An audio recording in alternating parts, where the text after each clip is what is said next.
에베소서를 읽으면 사도 바울이 이 성경을 감옥에서 쓰셨다는 게 잘 느껴지지 않습니다. 오늘 본문 1절에 분명하게 사도 바울이 감옥에 갇혀 있다고 말씀을 하긴 합니다만 감옥에 갇혀 있는 사람 같지가 않아요. 감옥에 갇히게 되면 그동안 아무리 강하던 사람도 마음이 확 꺾어지게 마련이잖아요. 감옥에서 편지를 썼다 그러면 나를 어떻든지 좀 나올 수 있게끔 도와주세요, 기도해 주세요, 힘들어요, 외로워요, 그런 분위기가 편지에 나오게 마련인데 사도 바울은 에베소서를 읽어보면 오히려 너무 행복해 합니다. 행복한 정도가 아니고 저 감격스러워해요. 왜 그런가? 사도 바울이 어째서 감옥에 갇혀 있으면서도 그 감옥에서 쓴 편지가 이렇게 감격에 넘쳐 있는가 하면 사도 바울이 하나님의 경륜의 비밀을 깨달았다는 겁니다. 오늘 말씀에 보면 2절, 3절, 4절에 사도 바울이 계속해서 이런 표현을 쓰고 있습니다. 하나님의 그 은혜의 경륜. 3절에 계시로 내게 비밀을 알게 하셨다. 4절에 보면 내가 깨달은 그리스도의 비밀이라고 말씀하고 있어요. 그러니까 사도 바울이 하나님의 놀라운 비밀을 자기가 깨닫고 나니까 감옥에 있어도 감옥에 있는 것 같지 않다는 겁니다. 그러면서 에베소 교인들에게 오히려 너무 넘치는 감격으로 하나님이 가르쳐 주신 이 놀라운 비밀을 전해주고 싶다는 거죠. 이 하나님의 경륜이라는 것은 하나님만이 하시는 세계를 움직이시는 하나님의 계획, 하나님의 섭리를 말하는 겁니다. 그건 누구나 알 수 있는 건 아니죠. 근데 하나님이 그것을 사도 바울에게 알게 하셨다는 거예요. 그러니까 사도 바울이 그것을 깨닫고 난 다음에 그는 감옥에 있으나 감옥 바깥에 있으나 상관하지 않았어요. 사도 바울은 감옥에 있고 에베소 교인들은 감옥 바깥에 있는데 사도 바울이 오히려 에베소 교인들에게 낙심하지 말라고 이렇게 말을 하니 도대체 사도 바울이 무엇을 보았길래, 무엇을 알았길래 이렇게 감옥 안에서도 감격스러워하나 궁금하시죠? 궁금하실 거예요. 말씀을 안 하셔도 다 궁금하실 거예요. 그래서 제가 여러분은 물어보지도 않는데 제가 대답을 드리려고 하는 겁니다. 사도 바울이 그렇게 감격스러워하는 그 비밀이 도대체 무엇인가? 한마디로 말하면 모든 사람이 다 하나님 앞에서 구원받을 길이 열렸다는 거예요. 오직 믿음 하나만 가지고 믿기만 하면, 오직 믿기만 하면, 예수님이 나 위에 십자가에 죽으신 것만 믿기만 하면 모든 사람이 유대인이나 이방인이나 주인이나 종이나 공부 많이 한 사람이나 공부 못한 사람이나 아무 상관없고 세상에 제일 악독한 사람이라고 손가락질 받는 사람이라 할지라도 오직 예수님 나 위에 십자가에 죽으셨다는 것을 믿기만 하면 지옥에 갈 자가 천국 갈 길이 열렸다. 하나님 앞에 담대히 나아갈 길이 열렸다는 거예요.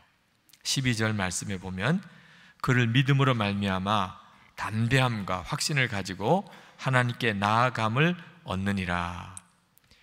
믿기만 하면 그러면 누구든지 담대하게 하나님께 나아갈 길이 열렸다.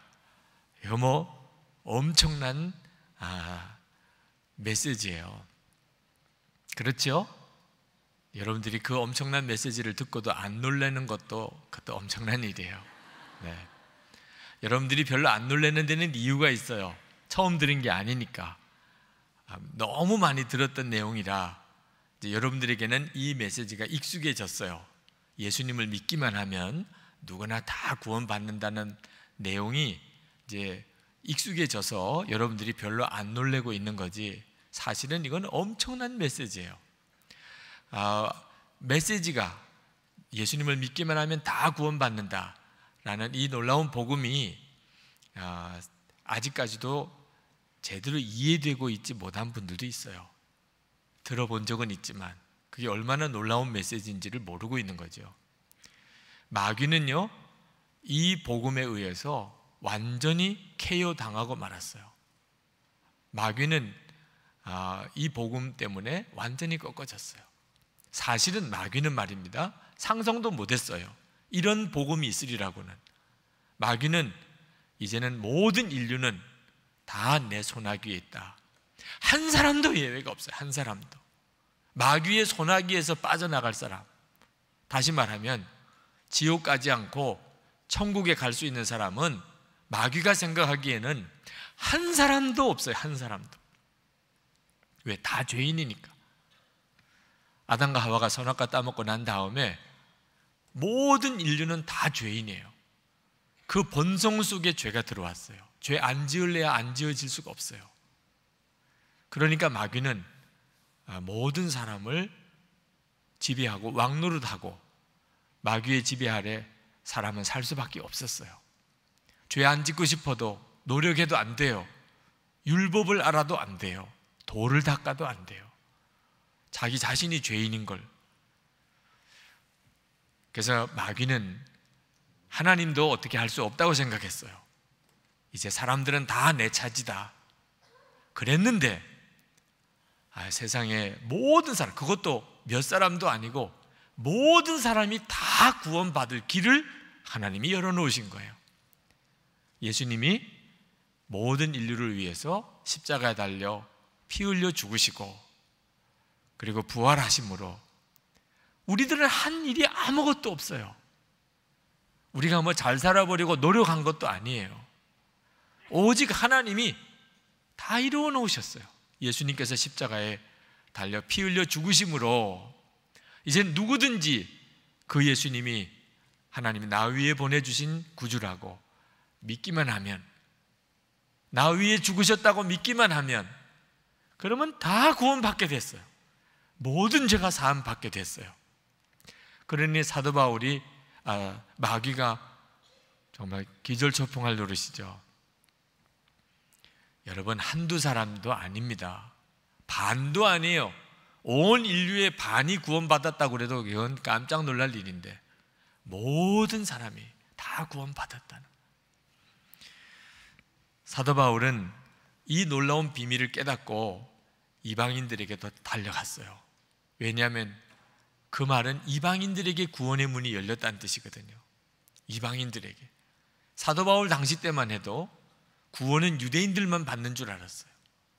하나님이 택했다고 그랬고 하나님이 율법도 주셨고, 그래서 유대인들만 구원받아도 구원받는 줄 알았는데 하나님께서 놀라운 비밀을 가르쳐 주셨어요.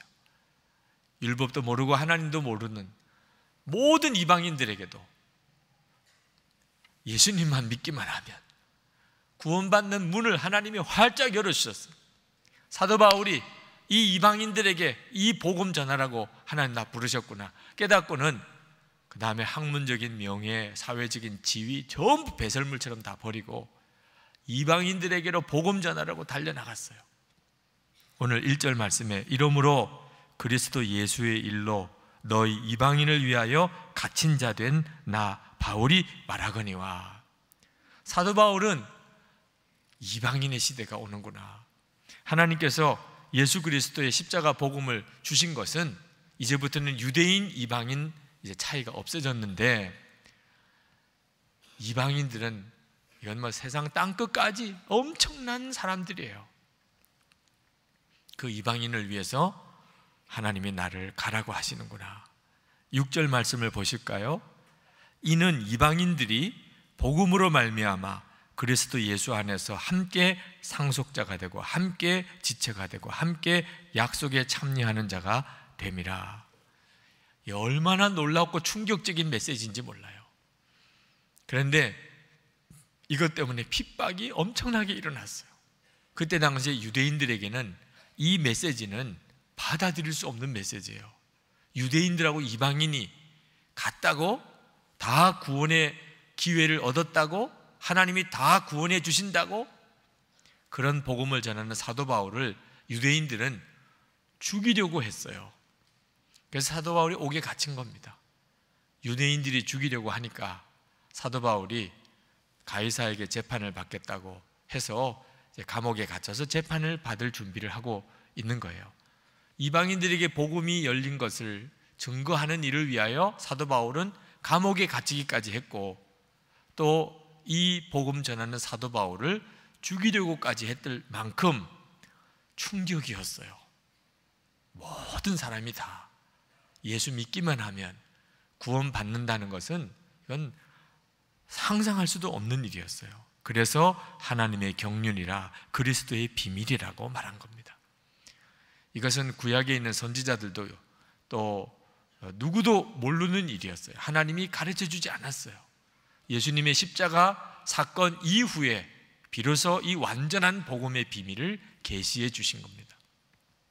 흔히 기독교 복음을 배타적인 복음이라고, 기독교를 배타적인 종교라고 말합니다. 자기들만 구원받냐, 예수 믿어야만 구원받냐, 모든 종교가 다 좋은 일 하라고 하는 거고 착하게 살라고 하는 건데 종교는 다 좋은 거지 하고 기독교를 비난하는 분들이 있습니다. 근데 여러분, 모든 종교가 다 똑같아요? 그렇지 않아요. 누가 한번 말해보세요. 모든 사람이 구원받을 복음을 전하는 종교가 어디 있어요? 종교마다 구원받을 길을 가르치기는 하지만 얼마나 힘든지 몰라요. 착하게 살아야 되고 죄 안 짓고 살아야 되고 도를 깨우치는 일이 그건 사람이 할 수 있는 일이 아닙니다. 오히려 사람에게 짐만 더 지우는 거예요. 벼랑 끝에는 빛이 있다, 홍성사에서 나온 그 책을 쓴 데이빗이라고 하는 무슬림 전도자는 무슬림에 대해서 이렇게 말합니다. 회교, 무슬림에는 두 가지가 없어요. 기독교에 있는 메시지 중에 하나는 사랑, 하나는 구원의 확신. 이 두 메시지가 없어요. 무슬림인들은 천국에 가야 된다고 생각합니다. 그런데 선한 일을 많이 해야 천국에 간다고 그들은 그렇게 배웠어요. 그래서 그들은 평생 천국에 가기 위해서 선한 일을 많이 하려고 애를 씁니다. 그러나 어느 누구도 자기가 천국에 갈 수 있게 되었다고 확신하지 못해요. 죽을 때까지 불안해요. 그게 종교예요. 종교는 절대로 구원의 확신을 줄 수가 없어요. 근데 예수 그리스도를 믿으면 모두 다, 예수님을 믿는다는 게 뭐예요? 두려워하고 염려 안 하는 걸 말하는 거예요. 예수님을 믿는다는 건 하나님이 약속하셨으니까 예수님 나 위에 죽으셨다는 거 믿으면 그 다음부터는 두려워하고 염려 안 하는 거예요. 그러기만 하면 그러면 다 구원받아요. 어떤 청년이 무디 목사님에게 찾아와서 자기는 예수를 믿어도 구원의 확신이, 속죄의 확신이 없다고 상담을 했습니다. 그래서 무디 목사님이 부지런히 성경을 찾아서 요한복음 1장 12절 말씀을 읽어주었어요. 영접하는 자, 곧 그 이름을 믿는 자들에게는 하나님의 자녀가 되는 권세를 주셨으니. 그 성경을 읽어주었는데도 자기는 안 믿어진다는 거예요. 그래서 또 로마서 8장 1절을 찾아서 읽어주었어요. 그러므로 이제 그리스도 예수 안에 있는 자에게는 결코 정죄함이 없나니. 그랬더니 그 청년이 그래도 자기는 죄를 회개는 했지만 용서 받았다는 확신은 안 든다는 거예요. 그래서 무디 목사님이 요한일서 1장 9절 말씀을 또 찾아 읽어주었어요. 만일 우리가 우리 죄를 자백하면 그는 미쁘시고 의로우사 우리 죄를 사하시며 우리를 모든 불의에서 깨끗하게 하실 것이요. 그리고 이제는 믿느냐 그랬어요. 그래도 자기는 안 믿어진다고 그랬어요. 무디 목사님이 그때는 화를 내시면서 큰 소리로 야단을 쳤어요. 이 젊은이, 아니 자네가 도대체 뭔데 안 믿는다는 거야. 하나님이 그렇게 여러 번 죄를 자백하면 용서해 주신다, 예수님을 믿게만 하면 구원해 주신다고 했는데도 그래도 안 믿어진다고 하면 도대체 자네가 뭐길래 하나님이 하신 말씀을 안 믿는다는 거야. 그렇게 책망한 적이 있었다 그래요. 여러분, 안 믿는 것, 그러면 길이 없어요. 아무리 하나님이 우리에게 놀라운 복음을 말씀해 주셔도, 예수님 나 위에 십자가에서 죽으셨습니다, 내가 하나님이 약속하셨으니 내가 믿습니다. 이제는 이 일로 인해 다시 걱정 안 하겠습니다. 두려워 안 하겠습니다. 그렇게 하기만 하면 되는데 안 믿어진다, 또 안 믿어진다 그러면 그 다음엔 길이 없어요. 하나님이 그렇게 말씀하셨는데도 여전히 두려워하고 여전히 걱정하고 여전히 의심하면 그러면 그는 구원받을 길이 없어요. 유명한 목사님이죠. 후안 카를로스 오르티즈 목사님. 이 목사님도 자기가 죄인이라는 생각에 사로잡히고 용서받았다는 확신을 갖지 못하고 괴로워하셨던 때가 있었다고 그래요. 아무리 자기를 살펴보아도 죄인이에요. 아무리 자기를 들여다보아도 자기는 죄인이에요. 나는 죄인이야.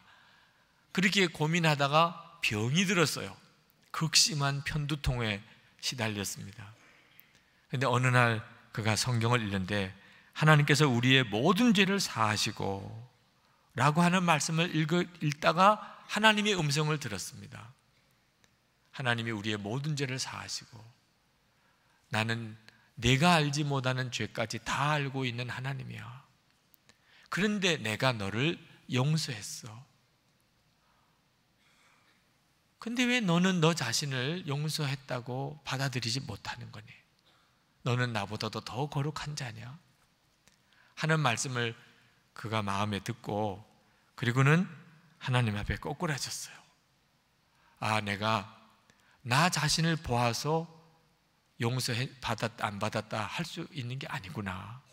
예수님의 보혈을 바라보고 내가 용서받았구나 아닌가를 믿어야 되는 거구나. 하나님은 나를 보지 않고 예수님의 피를 보고 있어요. 그래서 그 다음부터 이 후안 카를로스 오르티즈 목사님도 자기 자신을 보지 않고 예수님의 십자가 흘리신 그 보혈을 바라보면서 놀라운 평안을 얻게 되었어요. 자기를 바라보면 여전히 죄인이지만 예수님의 십자가를 바라보니까 자기는 용서받았어요. 그리고 3일 뒤에 그 극심한 편두통이 깨끗하게 나았어요. 여러분, 하나님께서 우리에게 요구하시는 것은 오직 두려워하지 않고 염려하지 않고 하나님이 약속하신 것을 믿는 거예요. 우리를 바라보면 절망이지만 예수님을 바라보면 확신이 와요. 그러면 구원받아요. 세상에 이보다 더 놀라운 복음이 어디 있나요? 그런데 우리가 구원만 믿음으로 받는 게 아닙니다. 예수 믿고 하나님이 우리에게 약속하신 놀라운 축복의 삶도 믿음으로 받아요. 승리의 삶도 믿음으로 받아요. 우리를 바라보면 절망이지만 예수님을 바라보면 놀라운 승리가 와요. 오늘 이 자리에 계신 여러분 모두가 다 예수를 믿고 구원 받으신 분입니다. 그러나 예수 믿고 승리의 삶도 똑같이 믿음으로 받아요. 사도 바울은 핍박자였습니다. 무서운 핍박자였어요. 스데반 집사를 돌에 맞아 죽게 만든 주동자였어요. 그는 다메섹까지 예수 믿는 사람 붙들어서 죽이고 옥에 가두려고 쫓아다니던 무서운 핍박자, 예수님에 대한 핍박자, 성도들에 대한 핍박자였어요. 그런데 이 사도 바울이 변하여 이방인들에게 복음을 전하는, 예수님을 전하는 사도가 된 거예요. 아니, 핍박자가 예수 믿고 하나님의 자녀가 된 것도 그것도 기적이라고 할 만큼 정말 간증도 그런 간증이 없겠지요. 그런데 이건 자기가 구원받은 정도가 아니고 사도가 되었어요. 하나님이 어떻게 이런 핍박자를 택하여 사도를 쓰셨을까요? 예수님을 믿으면 사람이 어떻게 달라지는지를 사도 바울을 통해서 보여주시려고 하신 거예요. 사도 바울이 핍박자에서 사도가 된 것은 오직 하나밖에 없어요. 예수님을 믿은 것밖에 없어요. 예수님을 나의 주님, 나의 구주로 영접하고 믿으니까 핍박자였던 사울이 사도 바울이 된 겁니다. 그리고 그가 이방인들에게 나가서 예수님의 복음을 전하는데 자기 자신이 증인이에요. 증거해요. 자기가 내가 전에는 핍박자였고 지금은 사도가 되었습니다. 예수님 때문에, 예수님을 믿기만 하니까 그렇게 되었어요. 6, 7절부터 보실까요? 이 복음을 위하여 그의 능력이 역사하는 대로 내게 주신 하나님의 은혜의 선물을 따라 내가 일꾼이 되었노라. 모든 성도 중에 지극히 작은 자보다 더 작은 나에게 이 은혜를 주신 것은 측량할 수 없는 그리스도의 풍성함을 이방인에게 전하게 하시고 영원부터 만물을 창조하신 하나님 속에 감추어졌던 비밀의 경륜이 어떠한 것을 드러내게 하려 하심이라. 예수 그리스도의 이 놀라운 복음, 예수님을 믿기만 하면, 나 위에 십자가에 죽으신 것, 나 위에 부활하신 것, 지금도 내 안에 오신 것, 이거 믿기만 하면, 그러면 지옥 갈 자가 천국 갈 자로, 마귀의 종이 하나님의 자녀로 구원받는 것뿐만 아니고 예수님의 핍박자가 예수님의 사도로 사람이 완전히 바뀌어져 버려요. 이것이 모두 다 믿음으로 되는 거예요. 저는 지난 주간에 참 귀한 자매 간증을 들었습니다. 김영주 판사예요. 창원지방법원의 판사입니다. 그는 현재 29살 주한장로교회 청년부 자매입니다. 그가 2007년에 사법고시 합격을 했습니다. 그리고 올해 판사 임용을 받았어요. 이 자매가 고등학교 2학년 때 오늘 기도원 협회에서 길거리에서 나눠주는 파란색 표지의 성경책을 받았어요. 집안은 다 예수 안 믿는 집안이기 때문에 성경은 처음 받았습니다. 그가 그 성경책을 펼쳐보았어요. 펼쳐보니까 시편 150편 6절 말씀이 눈에 들어왔다고 그래요. 호흡이 있는 자마다 여호와를 찬양할지어다 할렐루야. 근데 너무 이상하더래요. 호흡이 있는 자는 사람을 말하는데 모든 사람은 다 여호와를 찬양할지어다. 왜 그래야 되지? 여호와가 누구길래? 그게 너무 궁금해서 학교에 교회 다니는 친구한테 물어봤더니 대답을 시원하게 못 해주고는 너도 교회 한번 나가보면 알게 될 거야. 그래서 그게 궁금해서 교회를 나왔다가 예배 드리는데 찬송을 교인들이 부르는데 그렇게 가슴이 그냥 뭉클해지면서 하나님은 계시구나 하는 믿음이 생기더래요. 그래서 그때부터 그냥 혼자서 교회를 다니기 시작을 했다는 겁니다. 그가 인하대학 법학과 졸업반 때 이제 하나님 앞에서 자기 인생을 인도받고 싶더래요. 하나님을 믿었으니까. 하나님, 저 이제 대학 졸업하고 뭐 할까요? 근데 시원하게 하나님의 응답을 받을 자신이 잘 없어서 자기가 꼭 기도 부탁드리고 싶은 믿음의 선배 두 분에게 자기를 위해서 기도해 달라는 부탁을 드렸대요. 꼭 나를 위해 기도해 주세요. 하나님은 내가 뭐 하기를 원하시는지. 그런데 서로 모르는 이 두 분이 3개월 뒤에 똑같이 대답을 해주기를, 하나님은 너가 사법시험 보기를 원하는 것 같아. 그렇게 말씀을 해주시더래요. 그래서 하나님이 나를 사법시험 보라고 하시나 보다. 학교로 따지면 자신이 잘 없고 자기 실력도 자기가 아니까 자기는 사법시험 볼 생각도 못했는데 하나님이 그렇게 하라고 하신다고 깨닫고, 그리고는 사법시험 보겠다고 부모님한테 이야기를 하니까 부모님도 영 미덥지가 못해 하시지만 본인이 그렇게 원한다니 신림동 고시촌에 쪽방에 데려다 주고 부모님은 한 걱정으로 가시지만 너무 감사하더래요. 그 쪽방에 앉아서 말할 수 없는 감사가 오더래요. 너무 감사하더래요. 부모님은 예수를 안 믿으시되 아주 지독한 반대를 하시는 분이에요. 어머니는 성경책을 갈겨게 다 찢으시고 집에 있는 동안에는 기도하고 싶을 때는 화장실 가서 수도꼭지 물 틀어놓고 그리고는 그 물소리에 묻혀가지고 기도를 했었대요. 그런데 그 답답한 쪽방에 앉았지만 마음껏 기도할 수 있다는 게, 하나님께 마음껏 찬송할 수 있다는 것만 가지고도 너무너무 행복하더라는. 행복하고 감사하면 고시 공부도 쉬운 모양이에요. 너무너무 감사하니까, 너무 행복하니까 그렇게 고시 공부를 시작을 했는데, 그가 대학 들어갈 때 하나님, 나 교회 무슨 봉사할까요? 기도하고 눈 떠서 본 게 사랑부 교사 모집, 장애 아들 돕는 사랑부의 교사 모집이었는데, 그래서 시작한 장애 아들을 돕는 교사일 하는 일이 고시 공부하다 보니까 시간이 어려워지기 시작하더래요. 그래서 이제 고시 공부를 해야 되니까 장애부 봉사는 그만둬야 되겠다, 그렇게 생각을 하고 마지막 수련회 섬기러 갔다가 자기가 얻고 있었던 장애아, 자기가 그만 쓰러져서 뒤로 넘어졌는데 그 아이 다리에 부러져 있어요. 그 아이 위에 넘어진 바람에 그 장애아의 다리가 부러졌어.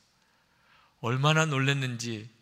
예수도 안 믿는 부모님인데 뭐라고 할까? 내가 이걸 어떻게 책임져야 되나? 근데 그 부모님이, 예수도 안 믿으던 그분이 오히려 선생님 너무 놀랬지요. 선생님이 더 충격받았지요. 위로해 주는데 막 눈물이 쏟아지더래요. 그러면서 하나님 죄송해요, 잘못했어요. 제가 고시 공부한다고 이 아이들 봉사하는 거 그만둘 생각한 거 하나님 용서해 주세요. 그리고 다시는 봉사 그만두겠다고, 안 하겠다고 하나님께 결단하고 고시 공부하면서도 열심히 장애아 봉사를 하는데, 봉사하는 일은 점점 많아지면서 사법시험 2차 시험을 봐야 되는데 모의고사 성적은 형편없이 나오고, 아, 이렇게 실패하는구나, 그런 두려운 마음이 들고 낙심이 되더래요. 하나님, 제가 나름대로 열심히 봉사도 하면서 시험 준비하는데 왜 이렇게 성적이 안 오릅니까? 그때 하나님이 분명하게 마음에, 내가 언제 내가 기도했던 거 들어주지 않은 적이 있었느냐, 하는 분명한 음성을 주시더래요. 그 음성 듣고 너무너무 마음에 확신이 들더래. 모의고사 성적은 형편없어도 하나님은 내 기도 들어주시지 않은 적이 없었지. 다시 믿음 가지고 2차 시험도 합격하고, 그리고 사법연수원 1000명과 함께 연수원 생활을 하는데, 인류대학 출신 합격자들 다 모여서 거기서 이제 판사가 되냐 검사가 되냐 그 시험을 봐야 되는데, 그렇게 열심히 주일도 공부해야 고도 쉽지 않은 판사가 되는 길을 주일마다 교회 가서 봉사하고 하루 종일 봉사하고, 그리고 저녁에 오는 길에 사람들이 다 자기를 이상하게 보는 것 같아요. 동기나 후배나 다 어떻게 그렇게 하려고 하느냐, 철도 없는 일들. 그때 마음에 하나님께 기도를 했대요. 하나님, 제가 하나님의 증인이 되고 싶습니다. 이미 사람들에게 소문은 다 났고 하나님이 살아계신 것을 오직 그저 증거할 수 있게 되기만 원합니다. 그렇게 기도했던 그 기도대로 판사 임용을 받게 됐습니다. 그가 믿는 하나님, 나도 믿고 싶다, 나도 교회 다니겠다고 하는 사람들이 주변에 많이 일어나는 것을 보면서 하나님께 정말 응답해 주신 하나님께 감사드렸다는 거예요. 여러분, 구원만 믿음으로 받는 거 아니에요. 구원만, 지옥 갈 자가 천국 가는 것만 믿음으로 되는 거 아니에요. 예수 믿고 난 다음에 약속된 승리의 삶, 하나님이 살아계심을 증거하는 그 삶도 동일하게 믿음으로 받는 거예요. 나를 바라보면 난 아무것도 못할 것 같아요. 근데 나와 함께 계시는 예수님을 바라보면, 그러면 내 마음에 두려움 떠나고 염려가 떠나고 감사가 오고 믿음이 오고 찬송이 오는 거예요. 그래서 하나님이 우리의 삶을 놀랍게 쓰시는 거예요. 우리가 예수 그리스도 안에서 자기 자신에 대한 분명한 자신감을 가져야 돼요. 예수 그리스도 바깥에서 자신감을 가지는 것은 교만이지만 예수 그리스도 안에서 자신감을 갖는 것은 믿음인 것이에요. 어떤 사람은 참 못생긴 사람을 봅니다. 얼굴이 못생긴 게 아니고 영혼이 못생겼어요. 어떤 자매가 그러더라고요. 이영애는 산소 같다고 하는데 나는 이산화탄소 같다, 그렇게 말하는 자매를 봤어요. 그 자매는 얼굴이 못생긴 게 아니에요. 영혼이 못생긴 거예요. 믿음이 없으면 다 영혼이 못생겨요. 오늘 예배도 같이 드리고 있지만 우리 지선이가 쓴 책 지선아 사랑의 개정판 지난 주간에 나왔습니다.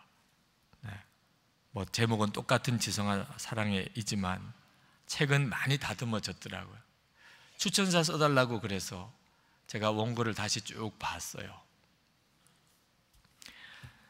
살 가망 없다, 또 살아도 사랑꼴 아니다, 그런 너무너무 비관적인 말, 의사 선생님으로부터도 그런 말 듣고, 그럼에도 불구하고 하나님 앞에 새 생명 얻었고 재활치료 잘 이겨내고, 비록 이전의 얼굴과는 전혀 다른 얼굴이 됐지만 정말 두 번째 인생을 힘있게 멋있게 살아가고 있는 우리 지선이가 쓴 책입니다. 살아남는 것이 죽는 것보다 더 어렵다, 그랬는데도 기적의 연속으로 하나님이 생명을 주신 것은 무슨 까닭이 있지 않나. 그래서 그 믿음 가지고 미국 유학 가서 석사학위하고 이번에 UCLA에 박사과정에 합격을 했습니다.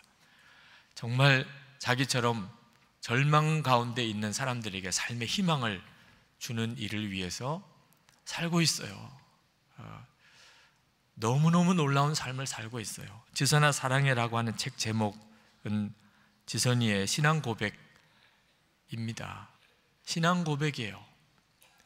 이 책에도 137페이지부터인가요?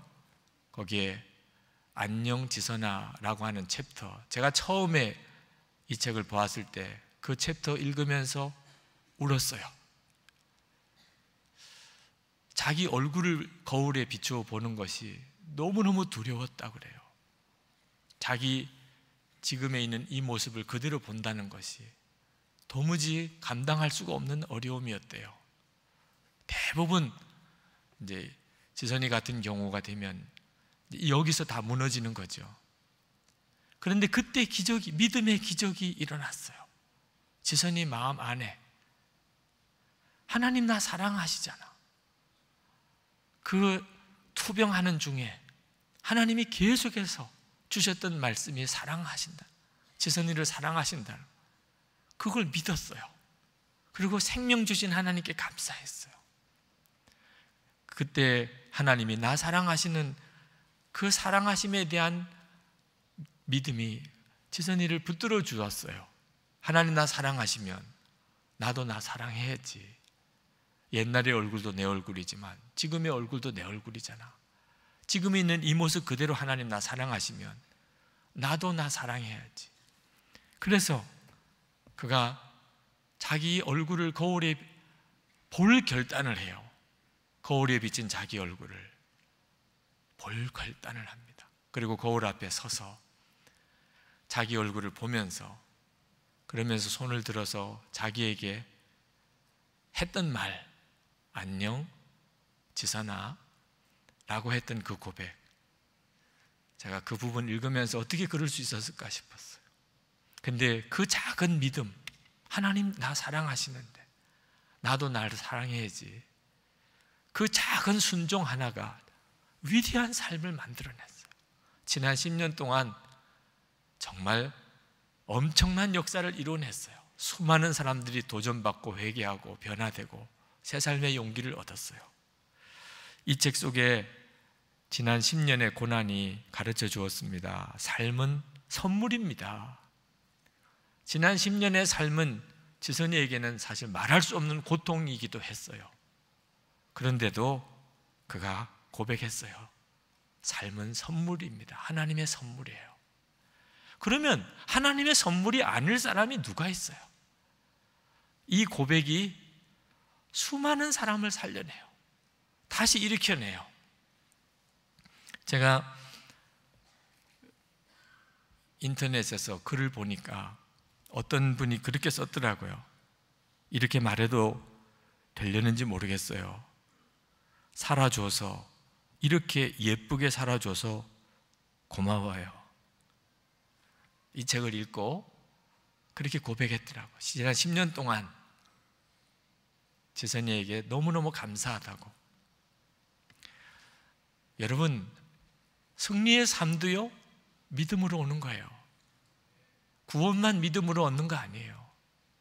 사도 바울이 자기 자신의 삶을 걸고 증거한 거예요. 우리 교회는 부채가 많습니다. 액수를 말할까 말까 걱정이긴 합니다만 너무너무 많아요. 궁금하시면 사무실로 오세요. 이번에 이자가 이율이 올랐더라고요. 가슴이 철렁 내려앉을 일이에요. 근데 하나님이 저에게 내 믿음을 점검하시는 것처럼 느껴졌어요. 저는 이미 우리 교회의 부채는 하나님이 다 갚아주셨다고 믿었어요. 그 말은 두려워하고 염려하지 않는다는 뜻이죠. 하나님이 내 믿음이 어디 있냐, 두려워하고 염려하는 것은 믿음이 아니라고 하셨어요. 저희 교회는 할 일이 많아요. 교회 규모가 크다 보니까 요청받는 일도 많아요. 그때마다 우리는 우리 믿음에 도전을 받아요. 우리가 부채가 많아요. 우리는 도울 수 있는 힘이 없어요. 자꾸 우리를 두렵게 하고 염려하게 해요. 하나님께서 저에게 헌금에 대해서 말하지 마, 건축헌금에 대해서 말하지 마. 이유는 제 마음에 두려움을 하나님이 아시기 때문이에요. 너가 두려워하면 절대 말하지 마. 헌금이 적게 들어올까 봐, 건축비 상환 못하게 될까 봐, 내가 조금이라도 염려하는 마음으로 한다면 헌금 광고하지 마. 그건 믿음이 아니야. 그냥 믿어. 기도는 하되 믿어. 감사만 해, 찬송만 해. 저는 우리 교우들에게 저희 교회 형편 말씀드리고 건축헌금 말 안 했어요. 그저 하나님이 마음 주시는 분의 헌금으로 하나님이 다 책임지시겠다고 하셨어요. 그러나 도와야 할 때가 있으면, 교회를 개척해야 될 때가 있으면 그건 해야 해요. 우리가 갚아야 될 부채가 많지만 이제부터 우리가 해야 될 일들이 너무너무 많아요. 그건 걱정하지 말고 그건 열심히 하라고 하셨어요. 여러분 속에 두려움이 여전히 있습니까? 힘들다, 살기 힘들다, 살기 어렵다, 많은 사람들이 말하지만 언제 살기 좋은 때 있었어요? 없었어요. 우리의 생애에 한평생 다 항상 살기 힘들고 어려워요. 나를 바라보면 두려워요. 염려가 돼요. 그래서 예수님을 바라보라고 하는 거예요. 구원만 예수님만 바라보고 얻는 거 아니에요. 삶의 승리도 예수님을 바라보고 얻는 거예요. 그러니까 사도 바울이 자기는 감옥에 있었지만 감옥 바깥에 있는 에베소 교인들에게 낙심하지 말라고 한 거예요. 예수님을 바라보는 눈이 열리면 감옥 안에 있어도 낙심이 안 돼요. 너무 감격해요. 복음의 비밀을 알고 나면, 그러면 그 복음 안에 산다는 게 황홀해요. 여러분도 그렇게 되기를 축복합니다. 오늘 이 시간 사랑하는 교우 여러분, 예수 그리스도 안에서 하나님께서 여러분에게 허락하신 놀라운 구원이, 또 놀라운 승리가 있기를 축복합니다. 기도하겠습니다. 다 같이 기도하십시다. 하나님, 사도 바울에게 주신 그 승리를 내게도 주옵소서. 믿음으로 누리는 그 놀라운 삶의 변화, 놀라운 삶의 승리를 하나님 제게도 주옵소서. 기도하겠습니다. 은혜와 사랑이 충만하신 아버지 하나님, 놀라우신 하나님의 은혜를 감사합니다. 주님 찬양합니다. 하나님 감사합니다. 역사해 주시옵소서. 오늘도 사모하고 사랑하는 하나님, 주의 사랑하는 모든 성도들의 마음에 오늘 말씀과 함께 성령을 부어 주옵소서. 하나님의 놀라우신 역사를 하나님 부어 주옵소서. 하나님, 사랑하는 성도들의 심령에 하나님 오늘도 사도 바울에게 허락하신 삶의 놀라운 기적을, 구원의 놀라운 역사를 허락하여 주옵소서. 아버지 하나님, 나의 하나님 간구합니다. 사모합니다. 축복하시는 주님 감사합니다. 영광을 주님 받으시기를 원합니다. 놀라우신 하나님의 은혜 찬양합니다. 주여 도우소서. 주님 역사하소서. 하나님 기름 부어 주소서. 주님 축복해 주소서. 은혜 위에 놀라우신 은혜, 하나님 놀라우신 기름 부음을 오늘도 하나님 사랑하는 모든 성도들에게 부어 주옵소서. 오늘도 예수님을 바라보고 일어나게 하여 주옵소서. 두려움은 떠나가고 염려도 떠나가고 오직 주님만 바라보며 담대한 믿음 주시옵소서. 하나님 역사를 이루소서. 주의 영광을 드러내어 주옵소서. 하나님 감사합니다. 은혜와 사랑이 많으신 하나님, 오늘 이 시간 약속하신 대로 말씀과 함께 성령의 역사하심을 허락해 주옵소서. 오늘 사랑하는 모든 성도들의 심령이 눈이 열려 주를 바라보게 하시고, 하나님 예수님을 믿기만 하면 주님이 허락하신 구원의 놀라운 역사, 삶의 변화, 놀라운 승리의 삶 허락하여 주시옵소서. 두려움과 염려가 주님을 바라보는 중에 다 떠나고 오직 찬송과 감사만 일어나게 하여 주옵소서. 예수님 나와 함께 계시고 나의 주님이 되시고 내 인생을 책임지셨으니 하나님 감사합니다. 찬송합니다. 오직 감사 찬송할 뿐입니다. 주님, 우리를 이끄소서. 우리의 믿음과 우리의 순종을 축복해 주시고 주의 역사를 이루시옵소서. 하나님, 아버지 하나님, 오늘도 전심으로 주님께 나와 예배하고 하나님께 감사의 예물을 주께 드리고 하나님 뜻대로 살기로 결단한 성도들을 하나님의 손에 사로잡으시옵소서. 하나님, 계속해서 주의 말씀으로 인도하시고 성령의 역사로 이끄시고 주를 위하여 하나님의 산 증인들이 되게 하소서. 오늘 이 자리에 있는 모든 이들이 그의 삶이 하나님의 살아계심의 증거가 되게 하여 주옵소서. 하나님, 교회가 서게 하소서. 주의 영광을 드러내는 교회로 우후죽순처럼 거룩한 교회들이 일어나게 하시고 이 땅이 통일되게 하시되 복음으로 통일되게 하시고 북한 동포들 속히 하나님 풀어주시고 전쟁을 주님이 막으시고 마귀의 괴계를 꺾으시고 주여 역사하소서. 선교 나가 있는 청년들, 학생들을 축복하시고 성도들을 붙들어 주시고 선교사님들에게 힘 주시고 주님 다시 오시는 그날까지 세계 열방의 모든 족속에게 복음이 놀라웠게 증거되게 하여 주옵소서. 예수 그리스도의 이름으로 간절히 기도합나이다. 아멘.